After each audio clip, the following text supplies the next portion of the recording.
तो आज एनाटॉमी और फर्स्ट एड इन दोनों के लिए ही ये इम्पोर्टेंट टॉपिक हम स्टडी करने जा रहे हैं, जिसका टॉपिक है स्केलेटल सिस्टम। तो पूरा जो स्केलेटल सिस्टम है वो हम फ्रैक्चर पढ़ने से पहले कवर करेंगे, ठीक है। तो इस काफ़ी बड़ा टॉपिक है ये, तो इसको 4 क्लासेज में हम डिवाइड करेंगे। आज की क्लास में just introduction about skeletal system और कुछ बोन्स हैंड की हम कवर कर लेंगे, और उसके बाद आगे सारी बोन्स अलग अलग टॉपिक्स में कवर करेंगे, ठीक है। तो हमारे स्केलेटल सिस्टम में टोटल कितनी बोन्स है, ठीक है ना, 206 बचपन से हम लोग पढ़ते आ रहे हैं, ठीक है ना। तो जब ये क्लासेज हम कवर कर लेंगे तो सारी बोन्स की नाम और एटलीस्ट लोकेशन कि वो बोन कहाँ पर है वो हमें पता लग जाएगा, ठीक है।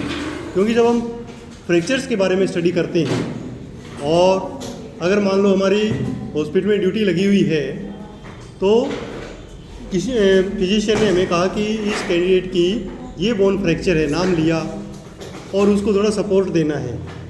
तो यदि आपको पता ही नहीं कि वो बोन कहाँ पर है तो आप कहाँ सपोर्ट देंगे, है ना। तो इसलिए फर्स्ट एड में भी एनाटॉमी फिजियोलॉजी का स्पेशली फ्रैक्चर्स के लिए बोन्स की स्टडी ज़रूरी है, ठीक है। तो स्केलेटल सिस्टम बेसिकली 2 चीज़ें इसमें कवर होती हैं, कौन कौन सी, बोन्स एंड जॉइंट्स, ठीक है ना। तो सारी बोन्स सारे जॉइंट्स इनकी स्टडी हम इसमें करने वाले हैं। सबसे पहले देख लेते हैं कि बोन्स क्या है। बोन्स आर मिनरलाइज्ड टिश्यू, ठीक है। बोन्स क्या है, टिश्यू है। अब टिश्यू क्या होता है, टिश्यूज़ के बारे में आपने स्टडी किया ही होगा कि it is a group of cells, ठीक है ना। ग्रुप ऑफ सेल्स हैं जो लगभग सिमिलर कार्य करती हैं, तो उनको हम टिश्यू कहते हैं। तो बोन भी एक प्रकार का टिश्यू है जिसके अंदर कई सेल्स होती हैं, बट ये स्ट्रॉन्ग है, हार्ड है। क्यों, बिकॉज इट इज मिनरलाइज्ड, क्योंकि इसमें मिनरल्स हैं, ठीक है। और वो मिनरल्स है कौन कौन से, कैल्शियम और फॉस्फोरस, ठीक है। तो बेसिक हमारा बोन की डेफिनेशन क्या हो गई कि bone is a tissue which is mineralised and minerals are calcium and phosphorus, simple. अच्छा, दूसरी बात कि जब हमने स्टडी किया देखा अभी कि ये टिश्यू है और टिश्यू के लिए हमें पता है कि ग्रुप ऑफ सेल्स होनी चाहिए। तो सेल्स कौन कौन सी हैं, तो हमारे पास 4 टाइप की सेल्स होती हैं जो बोन्स को बनाती हैं, ठीक है ना। तो बोन्स सेल से बनी हुई है, कौन कौन सी, osteoblast, bone lining cells, osteocyte and osteoclast, ठीक है। तो ये 4 टाइप की बोन्स हैं, जो 4 टाइप की सेल्स हैं जो बोन्स के अंदर रहती हैं। अच्छा, अब सेल्स जब ये अरेंज होती हैं बोन्स की तो उसका एक सिस्टम होता है, ठीक है। आप लोगों ने देखा होगा जब टिश्यू पड़े होंगे कि कुछ तो एक सिंगल लाइन में रहती हैं, कुछ ऐसे लेयर्स में रहती हैं। तो उसी प्रकार बोन टिश्यू में ये एक कोसेंट्रिक सर्कल्स के रूप में रहती हैं, ठीक है ना। तो जैसे आपको इस पिक्चर में दिख रहा है कि यहाँ पर ये सेल्स हैं ये वाली, ठीक है ना, और इनके बीच में जो स्पेस होगा जिसको हम क्या कहते हैं, इंटरस्पीशियल सेल स्पेस कहते हैं, उस स्पेस में क्या होता है, नॉर्मल टिश्यू में क्या होता है, टिश्यू पड़े हुए ना, क्या होता है वहाँ पर, मैट्रिक्स, ठीक है ना, मैट्रिक्स होता है, फाइबर्स वगैरह होते हैं। तो यहाँ पर इन सेल्स के बीच में जो मैट्रिक्स होगा वो कैल्शियम और फॉस्फोरस होगा। उसके कारण बोन जो टिश्यू है वो हार्ड होता है, बाकी टिश्यू की तरह सॉफ्ट नहीं होता, ठीक है ना। बाकी वो सेल्स भी ऐसे नहीं होता कि निर्जीव होती हैं, बिल्कुल अपना सजीव होती हैं, काम करती हैं, उनको भी ऑक्सीजन चाहिए, उनको भी ब्लड चाहिए और वहाँ तक ब्लड वेसल्स ब्लड पहुँचाती हैं, ठीक है ना। तो ये सारे कार्य होता रहता है। तो अब ये जो सेल्स का जो अरेंजमेंट है, ये जो सर्कल्स बने हुए आपको दिखाई दे रहे हैं, इस सिस्टम को क्या कहते हैं, इस सिस्टम का एक नाम होता है, एनी आइडिया, इसको हम कहेंगे हैवर्जियन सिस्टम, ठीक है। What is Haversian system, Haversian system is a special arrangement of cells of the bone, okay. और यहाँ पर आप सेंटर में देख पा रहे होंगे कि जहाँ से ये बोन सर्किल, ये जो सेल सर्किल में आना शुरू होती हैं उसके बीच में एक छोटी सी स्पेस है, तो वो एक प्रकार की कैनाल है जिसको हम कहते हैं वर्जिन कैनाल। और इसी कैनाल में से जो हमारी ब्लड वेसल्स हैं या नर्व्स हैं वो गुजरती हैं, ठीक है ना। तो उसको ब्लड सप्लाई, ऑक्सीजन सप्लाई देने के लिए उस वर्जिन कैनाल में हमारी जो माइन्यूट ब्लड वेसल्स हैं, कैपिलरीज हैं, वो ब्लड सप्लाई करती हैं, ठीक है। तो ये हो गया हमारा बोन का इंट्रोडक्शन। अब आता है सेकंड क्वेश्चन जो थ्योरी में आ सकता है, क्योंकि आप लोगों को पता ही होगा अगर आपने थोड़ा सा इंट्रोडक्शन इसका लिया होगा एनाटॉमी फिजियोलॉजी का, कि इसका फर्स्ट एड का, कि थ्योरी जो है वो हमारा फर्स्ट ईयर में आने वाला है और प्रैक्टिकल वाइवा में पूछ सकते हैं फर्स्ट ईयर में भी, पर मेन पार्ट इसका सेकंड ईयर में आएगा। तो ये चीज़ें आपका थ्योरी में काम आने वाली है, ठीक है ना। तो थ्योरी में ये क्वेश्चन काफ़ी बार पूछा गया है कि what are the functions of bone, कि हमारे पास ये जो 206 हड्डियाँ हैं, क्या हुआ अभी सिर्फ सुनो, ठीक है ना, आपस में कोई बात नहीं करनी, ठीक है। तो फंक्शंस ऑफ बोन कौन कौन सी है? सबसे पहला इनको अपने हेडिंग्स वाज। हाँ बच्चे क्या हो रहा है? अभी मैंने समझाया ना कि आपस में कोई बात नहीं करनी। इधर सामने देखो, पहला फंक्शन क्या है? स्ट्रक्चर। अब आप इनकी हेडिंग्स याद कर लो, ठीक है ना। 5-6 अगर हेडिंग्स आपने याद कर ली तो पूरा आंसर आप इजीली वहाँ पर लिख सकते हैं, ठीक है ना। तो पहला क्या हो गया? स्ट्रक्चर, है ना।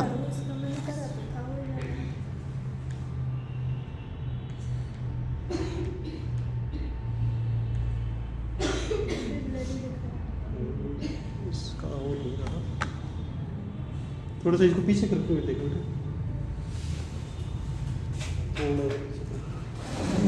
बस ठीक।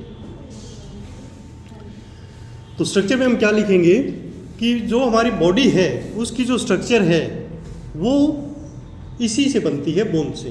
कि जैसे हम लोग मकान बनाते हैं तो उसमें सरिये वगैरह लगाते हैं ना स्ट्रेंथ देने के लिए, तो वैसे ही हमारी शरीर को एक स्ट्रक्चर प्रदान करने के लिए ये एक प्रकार का फ्रेमवर्क बनाती हैं बोन्स, ठीक है। अगर बोन्स ना हो तो ये जो हमारी बॉडी है वो बिल्कुल ऐसे कपड़े की तरह पड़ी रहेगी, जैसे कपड़ा यहाँ डाल दिया हो। तो पूरा एक स्टैंडिंग सिटिंग पोजीशन और ये शेप देने का काम कौन करता है? बोन्स करती है, ठीक है ना। तो पहला फंक्शन हो गया कि like the steel framework of the building the function of skeletal and the bone is to provide rigidity. हमारे शरीर को ये मजबूती, ये स्ट्रेंथ बोन से मिलती है, which give the body shape, support the weight of the muscles, ठीक है ना। तो मसल्स का वेट है वो भी हमारी बोन्स से ही आता है, क्योंकि बोन्स के साथ सारी मसल्स अटैच होती हैं। तो जैसे ही हमारी बॉडी खड़ी होगी तो मसल्स उस पर काम करेंगी, ठीक है ना। Without this structure the body would collapse on itself. अगर ये बोन्स नहीं होती तो हमारी बॉडी पूरी कोलैप्स हो जाती, लाइक अमीबा। अमीबा आप लोगों ने देखा होगा ना, धीरे धीरे चलने वाला, वैसे हमारी बॉडी हो जाती, ठीक है। तो पहला काम क्या हो गया? Structure of the body. Second function is locomotion. Locomotion का क्या मतलब है? मूवमेंट, ठीक है ना। तो हमारा बॉडी का जो चलने का कार्य है, दौड़ने का कार्य है, उछलने कूदने का कार्य है, वो बोन के कारण पॉसिबल होता है, ठीक है ना। तो बोन्स के कारण ही मसल्स उसको खींचती है, तो हमारा हाथ मूव करता है, पैर मूव करते हैं, इवन जो इसकी मैंडिबल की जो मूवमेंट है वो भी बोन के कारण होती है, क्योंकि मैंडिबल होता ही नहीं तो क्या हिलता, ठीक है ना। तो इस प्रकार हर टाइप की लोकोमोशन, हर टाइप की मूवमेंट बोन्स के कारण पॉसिबल होती है, ठीक है ना। With the help of bone and joints we are able to walk, run and we can move our hand during day to day activity. Even fine movement like writing, painting and eating, ये सारा का सारे कार्य हमारा movement से संबंधित bones के कारण ही पॉसिबल होता है, ठीक है। नेक्स्ट फंक्शन आता है प्रोटेक्शन, ठीक है। प्रोटेक्शन में हम क्या लिख सकते हैं कि जो भी हमारे शरीर के अंदर वाइटल ऑर्गन्स हैं उनकी प्रोटेक्शन बोन्स करती हैं, ठीक है ना। तो वाइटल ऑर्गन्स मतलब जैसे ब्रेन है, अब ब्रेन इतना डेलिकेट ऑर्गन है कि थोड़े से आघात से डैमेज हो सकता है, बट उसकी प्रोटेक्शन स्कल के अंदर बोन्स करती हैं, ठीक है ना। इसी प्रकार हार्ट एक डेलिकेट ऑर्गन है, पूरे बॉडी को ब्लड सर्कुलेट कर रहा है। लंग्स ये कहाँ पर है? ये हमारी चेस्ट कैविटी के अंदर है, डायरेक्ट यदि कोई चोट लगेगी तो पहले चेस्ट कैविटी को लगेगी, वहाँ पर बोन्स हैं और वो अंदर जो हमारे ऑर्गन है वो सुरक्षित रहेंगे। इसी प्रकार लीवर का मैक्सिमम पार्ट हमारा रिब्स के नीचे होता है, ठीक है ना। तो इनकी वाइटल ऑर्गन्स की प्रोटेक्शन हमारी बोन्स करती हैं, ठीक है ना। वर्टिब्राज हैं, रिब्स हैं, वर्टिब्राज के अंदर भी हमारा स्पाइनल कॉर्ड सुरक्षित रहता है, ठीक है ना। तो इस प्रकार प्रोटेक्शन का मेन कार्य भी बोन्स करती हैं, ठीक है ना। नेक्स्ट यदि देखें और क्या कार्य करती हैं, ब्लड सेल प्रोडक्शन, ठीक है ना। अब ये भी आपको पता ही है कि ब्लड सेल्स हमारी कहाँ से आती हैं, प्रोडक्शन कहाँ से होता है, बोन मैरो से, और बोन मैरो कहाँ है, बोन्स के अंदर, ठीक है ना। तो ब्लड सेल्स का प्रोडक्शन भी बोन्स का एक इम्पोर्टेंट कार्य है। Red and white blood cells are made in the bone marrow, red marrow of the bone, and at birth and early childhood, especially birth और अर्ली चाइल्डहुड में वहाँ पर वो बनती हैं, और बाद में जो मैरो है वो चेंज हो जाती है, उसका कलर येलो मैरो हो जाता है क्योंकि उसमें फैट सेल्स आ जाती हैं कुछ extra. Even then blood cells का प्रोडक्शन कंटिन्यू होता रहता है, ठीक है ना। उसके बाद आता है स्टोरेज, ठीक है ना। स्टोरेज का कार्य भी करती हैं। क्या स्टोर करती हैं, the body uses calcium and phosphorus for body process like muscle contraction. Normally कार्यों के लिए भी हमारे शरीर को कैल्शियम चाहिए, और वो कैल्शियम कहाँ से मिलता है, जो हम खाना वगैरह खाते हैं वो एब्जॉर्ब होकर ब्लड में आ जाता है, और ब्लड के साथ वो कैल्शियम घूमता रहता है, और जिस सेल को ज़रूरत होती है वो उसको ले लेता है। बट यदि कैल्शियम एक्स्ट्रा हो जाए तो स्टोर करना पड़ेगा, तो स्टोर कहाँ होगा, बोन्स के अंदर, ठीक है ना। तो बोन्स के अंदर स्टोर हो जाएगा, और जब स्टोर है तो हमें एज पर नीड उसका यूज़ भी कर सकते हैं। जैसे हमने कोई स्टोर में सामान रखा हुआ है ना, जब ज़रूरत है तो निकालना है, तो अगर मान लो हमारी खाने में कैल्शियम कम हो जाए तो बॉडी की कैल्शियम की ज़रूरत कहाँ से पूरी होगी, बोन से, ठीक है ना। बोन से कैल्शियम निकलेगा और कहाँ चला जाएगा, ब्लड के अंदर, और वहाँ सेल्स यूज़ कर लेंगी, ठीक है। तो इसीलिए कहते हैं यदि हमने खाने में कैल्शियम नहीं खाया तो हड्डियाँ कमज़ोर हो जाएंगी, क्योंकि बॉडी को तो कैल्शियम चाहिए, तो वो निकाल लेगी बोन से और कमज़ोर हो जाएंगी, ठीक है ना। तो इसलिए हमें कैल्शियम सफिशिएंट अमाउंट बॉडी को खाने के साथ देना चाहिए, है ना।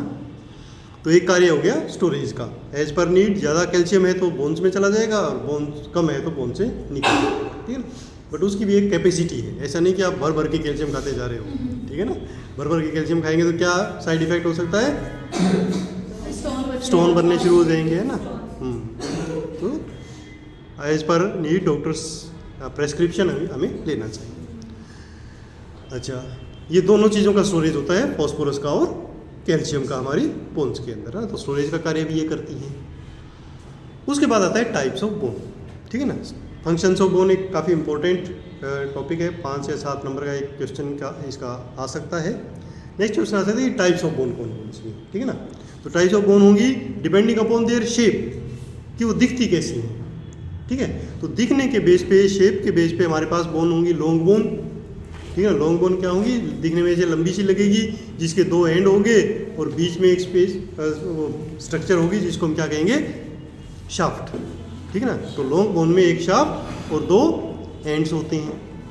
शॉर्ट बोन होगी जिसकी शेप लॉन्ग ना होके ऐसे छोटी होगी, टेढ़ी मेढ़ी होगी, ठीक है ना। इसके अलावा फ्लैट बोन्स होंगी, फ्लैट बोन बिल्कुल चपटी, ठीक है ना, जैसे स्कल वाली बोन्स है ना, इस टाइप की फ्लैट बोन्स होगी। मेनली फ्लैट बोन्स हमारे स्कल में ही मिलती हैं, इसके अलावा चेस्ट कैविटी में भी हैं। इसके अलावा इरेगुलर बोन्स होंगी। नॉर्मली जो शॉर्ट बोन्स होती हैं वो इरेगुलर ही होती हैं, क्योंकि उसकी फिक्स शेप नहीं होती, अनियमित आकार की होती हैं। और उसके अलावा एक टाइप का बोन होता है हमारा सीस्मोइड बोन, ठीक है ना। सीस्मोइड बोन कौन सी होती हैं, पटेला, और हमारी बॉडी में 2 ही सीस्मोइड बोन है ना। तो सीस्मोइड बोन वो बोन होंगी जो डायरेक्ट स्केलेटल सिस्टम के साथ नहीं जुड़ी होती हैं, वो मसल्स के बीच में होती हैं, उनको हम क्या कहते हैं, सीस्मोइड बोन। तो ये 2 ही टाइप की 2 ही बोन हैं जो हम आगे स्टडी करेंगे, है ना। अब आता है कि टाइप्स ऑफ स्केलेटन। स्केलेटन कितने टाइप का है, पहले तो हम देखते हैं कि स्केलेटन का मतलब क्या है, what is the meaning of skeleton. क्या होता है स्केलेटन, हड्डियों से बनी हुई एक स्ट्रक्चर। जब सारी बोन्स आपस में अगर अटैच हों तो वो जो स्ट्रक्चर बनेगी उसको हम क्या कहेंगे, स्केलेटन, ठीक है ना। तो हम ये कह सकते हैं कि articulated bone structure is known as skeleton, है ना। और इस स्केलेटन को हम कितने पार्ट्स में डिवाइड करते हैं? दो पार्ट्स में। कौन कौन से? अपेंडिकुलर एंड एक्सल, ठीक है ना। एक्सल स्केलेटन कौन सा होगा? जो सेंटर में है, और अपेंडिकुलर जो साइड्स में है, जो सेंटर से जुड़ा हुआ है, ठीक है ना। तो एक्सल में मेन हमारे पास बोन्स आ जाती हैं स्कल की, वर्टिब्रल कॉलम की, रिब्स की, और अपेंडिकुलर स्केलेटन में क्या क्या आ जाएगा? Bones of hand and leg, ठीक है ना। तो इन बोन्स को हम एक एक करके स्टडी करेंगे। तो सबसे पहले बोन्स कौन सी स्टडी करेंगे? हाथ वाली कर लेते हैं, है ना, बोन्स ऑफ हैंड। तो बोन्स ऑफ हैंड में सबसे पहले हमारे पास आती है क्लेविकल बोन्स, ठीक है ना। तो क्लेविकल बोन एक ऐसी बोन है जो लॉन्ग टाइप की है। जितनी भी बोन्स की हम स्टडी करेंगे उसमें बेसिकली हम अपने आप से 4 बातें पूछेंगे, 4 क्वेश्चन हमें पता होने चाहिए कि एक तो वो बोन का टाइप क्या है, एक उस बोन का नाम क्या है, और उस नाम की कितनी बोन्स है हमारी बॉडी में, नंबर उनका, और मेन फीचर क्या है, कैसे वो आइडेंटिफाई होती है, ठीक है ना। तो ये बातें हम अपने आप से पूछेंगे, उनका जवाब हमें पता होना चाहिए। तो पहली बोन हो गई हमारी क्लेविकल, तो नाम तो पता लग ही गया, क्लेविकल है। इसको हम नॉर्मल भाषा में कॉलर बोन भी कहते हैं, क्योंकि जस्ट कॉलर के नीचे होती है, ठीक है ना। उसके बाद टाइप इसका हो गया कि ये लॉन्ग बोन है। नंबर कितने हैं? 2, 1 लेफ्ट एंड 1 राइट, ठीक है ना। लोकेशन कहाँ है? पोजीशन इसकी कहाँ? लोकेशन सबकी पता होनी चाहिए। जैसे मैंने आपको शुरुआत में बताया था कि अगर कोई बोन फ्रैक्चर हो गई और आपको नाम पता है कि वो फ्रैक्चर हुई है, तो आपको लोकेशन पता होनी चाहिए कि कहाँ इसके दर्द हो रहा होगा पेशेंट के, है ना। तो ये क्या है? कॉलर बोन कहलाती है, क्योंकि जस्ट कॉलर के नीचे होती है। तो यहाँ ये अगर पोजीशन इसकी बताना शुरू करें तो हम ये बताएंगे कि it starts from the neck, ठीक है ना, ends to the at the shoulder, ठीक है ना। तो नेक से शुरू होके शोल्डर तक ये बोन जाती है, ठीक है ना। एक लेफ्ट साइड में होगी और एक राइट साइड में। और ये एक स्पेशल फीचर प्रैक्टिकली अगर आपसे कोई वाइवा में पूछ सकता है कि हमारी बॉडी में ऐसी कौन सी बोन है जो लॉन्ग बोन है बट हॉरिजॉन्टल होती है, बाकी सारी लॉन्ग बोन वर्टिकल होती है, ठीक है ना। हाथ देख लो, पैर देख लो, अंगुलियां देख लो, सब ऐसे ही होंगी स्केलेटन के अंदर, बट ये एकमात्र ऐसी लॉन्ग बोन है जो हॉरिजॉन्टल होती है, ठीक है ना। उसका नाम क्या होगा? क्लेविकल, ठीक है ना। इसकी एक स्पेशल फीचर ये भी है कि ये स्लाइटली एस शेप्ड है, ठीक है ना। अगर इसको ध्यान से देखें तो ये ऐसे उधर गई, फिर ये इधर आई, स्लाइट एस शेप की ये बोन होती है, ठीक है ना। तो ये हम स्केलेटन के अंदर भी इजीली देख सकते हैं और हमारी बॉडी में भी इसको हम टच करके फील कर सकते हैं, ठीक है ना। अच्छा, ये 2 हो गई। इसी प्रकार टोटल हम 206 हड्डियाँ हमारे शरीर में पढ़ लेंगे और उनका नाम जान लेंगे। नेक्स्ट आती है स्केपुला। हाथ की दूसरी बोन हो गई स्केपुला। स्केपुला भी 2 हैं, 1 लेफ्ट और 1 राइट। टाइप क्या होगा? फ्लैट, ठीक है ना। ये फ्लैट टाइप की बोन है, ठीक है ना। फ्लैट टाइप की बोन है। नंबर हो गया 2, नाम हो गया स्केपुला। अब और क्या जानना है हमें? पोजीशन, लोकेशन कहाँ है? तो it is behind the shoulder joint, ठीक है ना। ये बिहाइंड द शोल्डर जॉइंट, एक शोल्डर लेफ्ट साइड के पीछे और एक राइट साइड के पीछे, ठीक है। शेप इसकी कैसी है? It is slightly triangular shape, ठीक है ना। ट्राइंगुलर शेप की बोन होती है और इजीली मूव होती है। जब हम इसको पीछे से यहाँ फील करें और हाथ को मूव करें तो मूवमेंट हमें साफ पता लगती है स्केपुला की, ठीक है। अब ये जो स्केपुला और क्लेविकल ये दोनों मिलके हमारे पूरे हाथ को मेन एक्सल स्केलेटन के साथ जोड़ के रखती है, ठीक है ना। तो ये इनिशियल 2 बोन है हमारी हैंड की। स्केपुला का एक नाम और है, ठीक है ना। क्या नाम है? स्केपुला को एक नाम और दिया गया है, शोल्डर गर्डल, ठीक है ना। शोल्डर गर्डल, ये शोल्डर को जोड़ के रखती है, बना के रखती है, तो इसलिए हम इसको नाम बोलते हैं शोल्डर गर्डल, ठीक है ना। तो प्रैक्टिकली का ये वाइवा में कोई आपसे पूछे कि शोल्डर गर्डल कौन सी बोन है, तो आपको पता होना चाहिए कि ये स्केपुला है, ठीक है ना। अच्छा, दूसरा एक इम्पोर्टेंट फीचर इसके अंदर होता है कि इसके आउटर साइड पे, आउटर एंगल पे एक छोटा सा खड्डा होता है जिसको हम क्या कहते हैं? ग्लिनोइड कैविटी, ठीक है ना। ये ग्लिनोइड कैविटी है। इस ग्लिनोइड कैविटी में हमारे जो हाथ की बोन है ह्यूमरस वो आके जुड़ती है, ठीक है। तो दूसरे शब्दों में हम ये भी कह सकते हैं कि जो ग्लिनोइड कैविटी है उसमें हमारा शोल्डर जॉइंट बनता है, ठीक है ना। क्लियर? जॉइंट्स के बारे में हम तो आगे पढ़ेंगे तो इसको फिर से देखेंगे। उसके बाद आता है नेक्स्ट बोन ह्यूमरस, ठीक है ना। तो ह्यूमरस हमारी जो बोन है अगेन उसका टाइप आ जाता है लॉन्ग बोन, ठीक है। नाम उसका ह्यूमरस हो गया, टाइप लॉन्ग हो गया और नंबर हो गए 2, एक लेफ्ट में और एक राइट में। स्पेशल फीचर में यदि हम देखें तो इसमें हम ये बताते हैं कि इसका जो अपर एंड है वो स्लाइटली राउंड होता है, जिसको हम बोलते हैं हेड ऑफ द ह्यूमरस, और ये head of the humerus glenoid cavity के साथ जुड़कर शोल्डर जॉइंट बनाता है, ठीक है ना। तो ये इसका बेसिक मेन फीचर है, ओके। और जो नीचे वाला डिस्टल एंड है वो कहाँ जुड़ता है, वो हमारा जुड़ता है उसके नीचे की बोन पे, और जो जॉइंट बनाता है उसको हम कहते हैं एल्बो जॉइंट, ठीक है। तो लोकेशन में हम ये भी बता सकते हैं कि humerus is between shoulder and elbow joint, ठीक है। इन दोनों जॉइंट्स के बीच में हमारी ह्यूमरस नाम की बोन होती है। क्लियर? ओके, फिर आगे बढ़ते हैं। नेक्स्ट बोन आती है हमारे पास रेडियस एंड अल्ना, ठीक है। अब इसको हम एक साथ ही स्टडी करते हैं क्योंकि दोनों बोन एक ही जगह पे होती है, ठीक है ना। तो दोनों बोन पैरेलल होती हैं फोर आर्म पे जस्ट आफ्टर ह्यूमरस, तो इसलिए एक साथ ही स्टडी होगी। एक रेडियस एक अल्ना लेफ्ट हैंड में और एक रेडियस एक अल्ना राइट हैंड में, ठीक है। तो 2 रेडियस हो गई और 2 अल्ना हो गई, ठीक है ना। अच्छा, इसके स्पेशल टाइप इसका लॉन्ग है, देखने से पता लग ही रहा है।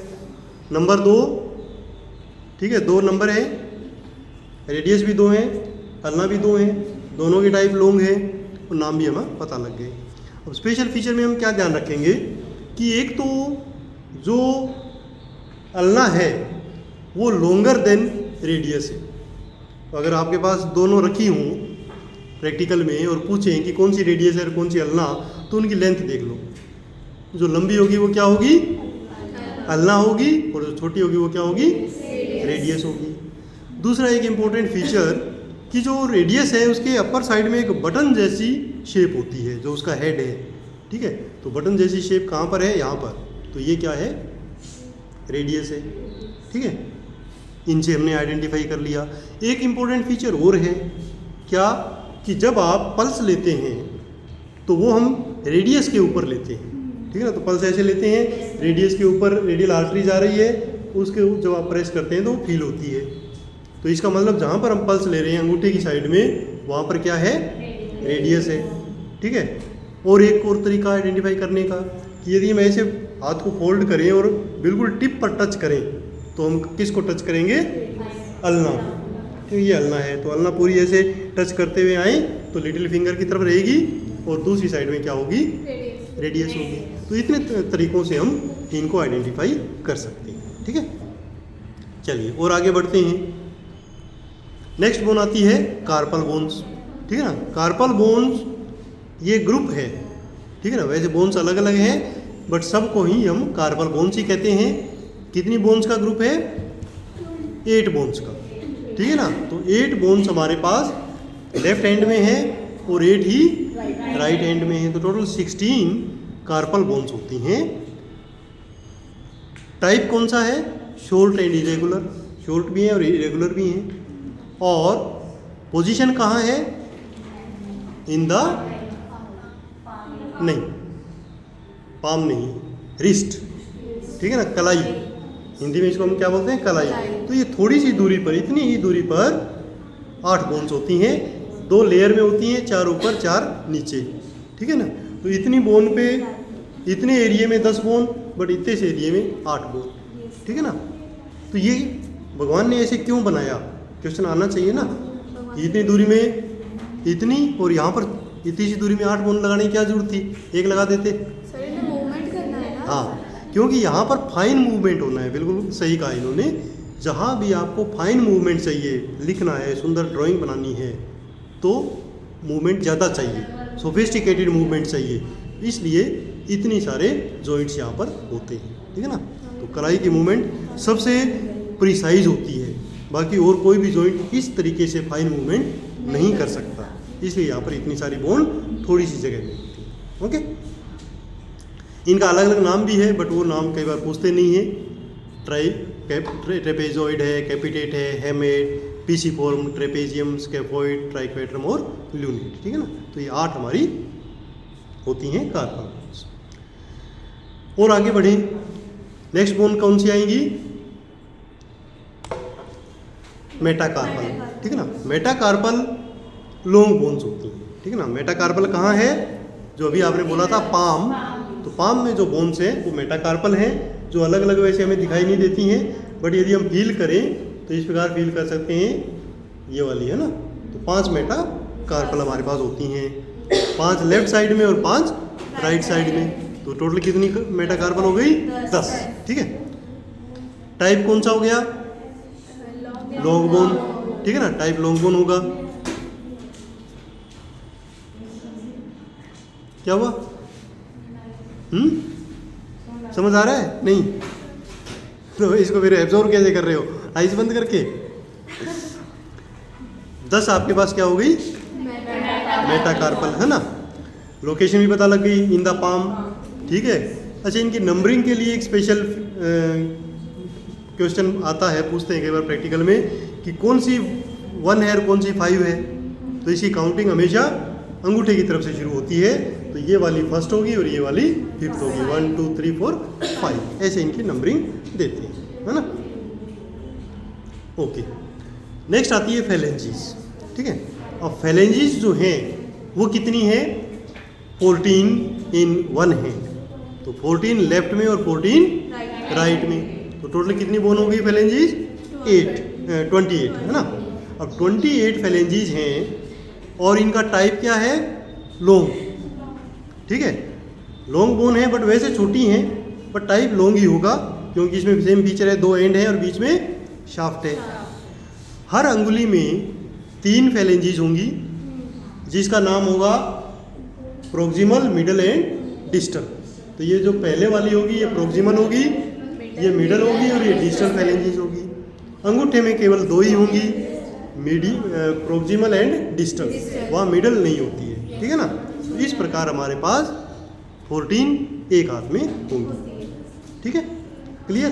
तो इस प्रकार टोटल हमने बोन स्टडी कर ली हैंड की, जिसमें टोटल नंबर हो गया 64, ठीक है। 206 में से 64 तो आपको याद हो गई। अगर याद नहीं हुई तो एक बार घर पे जाके इसको रिपीट कर लेना, ठीक है। तो ये याद हो जाएंगे। नाम आपको करीब 7 या 8 ही याद रखने हैं। पोजीशन आपको रहेगी तो सारी की सारी 64 बोन्स आप बता सकते हो कि कहाँ पर है, ठीक है ना, क्लियर। तो कौन कौन सा पढ़ा हमने? Clavicle, scapula, humerus, radius, ulna, carpal, metacarpal, phalanges, ठीक है ना। तो इतने में हमारी 64 बोन्स कवर हो गई, है ना। बाकी पैर की नेक्स्ट क्लास में कर लेंगे। Okay, thank you.